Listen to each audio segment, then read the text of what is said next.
प्रभो मृत्युंजय ठाकुर धवलेश्वराय बालालिंग महाप्रभु दीपं ज्योति परम ब्रह्म दीपं ज्योति जनार्दन दीपहरतु मे पापो पूजा दीप नमस्तुते धवलेश्वराय बालालिंग महाप्रभु संसार सुखी रखंतु।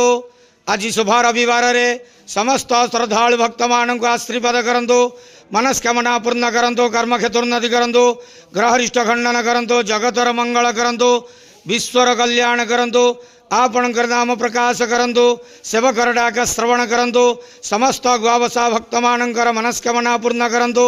जो जो भक्त माने आपणक पाखरे मानसिक रखिछंती तांक मानसिक प्रण करंतु। हे बाबा धवलेश्वराय बालालिंगाय नमो नमः। संसार सुखी रखंतु आनंद के वार हरि बोलो। आज वैशाख मासर शुभ रविवार रे समस्त श्रद्धालु भक्त मान को आशीर्वाद करंतु आनंद के वार हरि बोलो। बाबा धवलेश्वराय बालालिंगाय नमो नमः।